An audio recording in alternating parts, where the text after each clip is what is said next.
Kumusta mga kaagapay, no? At ang pag-uusapan natin ngayon ay tungkol sa isang kasabihan na madalas kong marinig sa mga motivational speaker, mga financial motivator, no? At madalas kong marinig ito sa kanila at gusto ko ngayong pag-usapan, no? Ito yung sinasabi nilang kapag binigyan mo daw ng isda ang isang tao, ay at the same time turuan mo na rin siya kung paano mangisda. So naisip-isip ko ay napakahalaga ng kasabihan nito at napaka makatotohanan kasi bilang isang OFW, bilang isang gawang Pinoy dito sa abroad, ay obligasyon natin na magbigay o magpadala sa ating pamilya para sa kanilang pantustos sa kanilang mga pangangailangan sa araw-araw, pag-aaral, bayad ng bills, no? So naisip ko na itong kasabihan na ito ay dapat natin i-apply bilang isang OFW. So bibigyan natin ng isda yung ating pamilya and at the same time turuan natin silang kung paano mangisda, no? So ang ibig sabihin nito ay hindi lang tayo magpadala sa kanila ng pera, no? Kailangan natin silang turuan kung paano din kumita. So alam ko na hindi tayo pare-parehas ng sitwasyon sa Pilipinas. Siguro ay ang iba ay hindi pa makapag-start ng negosyo, pero sa ngayon ang dami nang pwedeng gawin, no? May mga negosyo na rin online na pwedeng pagkakitaan, no? Kahit nasa bahay lang. Ito yung tinatawag nila mga home-based business. So kahit nag-aalaga ka ng bata, ang inyong mga anak, ay pwede kang kumita sa pamamagitan ng online, no? And then yung mga nagbebenta, online selling, no?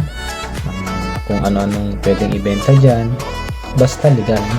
Huwag tayong gagawa ng illegal. So pwede yun, pwede naman natin turuan silang magnegosyo na kung kaya i-handle ng ating mga partner o mga magulang, asawa na magtayo ng kanilang mga negosyo o maliit na tindahan o ano pa mang negosyo ang pwede nilang i-start habang nandito tayo sa abroad, no? Kasi napakahirap na puro na lang tayo bigay. So ang nangyayari kasi dito ay nasasanay yung ating mga pamilya na tumatanggap na lang. So wala na silang diskarte, no? Para kung paano kumita ng sarili ng pera. Yung tipong kada katapusan ng buwan magpapadala tayo at maasa na lang. So hindi po magandang kagawian yun, habits yung ganun. So mag-isip po tayo ng mga bagay na ituturo sa kanila kung paano din sila kumita, no? At ito ay sinasabi ko sa inyo dahil naranasan ko na at ginawa ko na ito. So naging effective naman, no? So yun, ang naging okay naman siya. So yung aking partner ay kumikita at ako kumikita, and at the same time nagpapadala pa rin ako pakunti-kunti, pero hindi na tulad dati na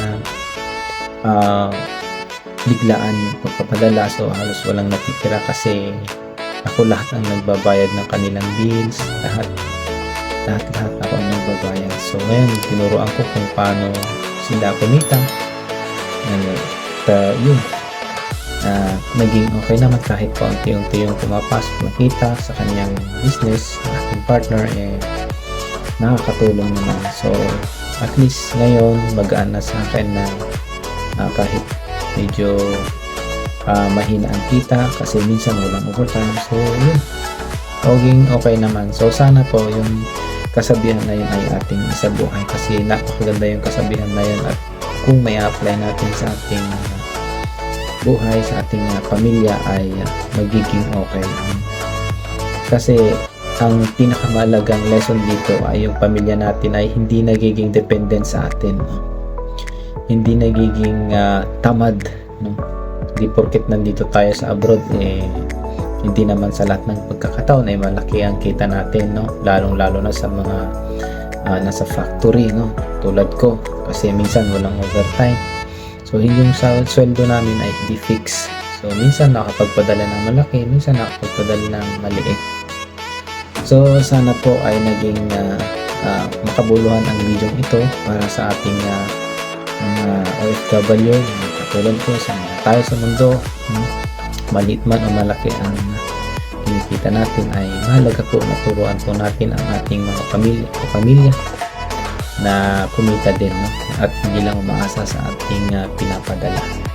So maraming salamat ulit mga kagapay, at hanggang dito na lang po ang ating video, at sana ay may natutunan po tayo sa ating napagkwentuhan at napag-usapan sa ngayon. Maraming salamat po ulit, at inihiling ko po na sana po ay suportahan nyo ang aking maliit na channel, at pag-subscribe na po at pakipindot na rin po yung notification bell para pa-update kayo sa mga susunod nating video. Maraming salamat po.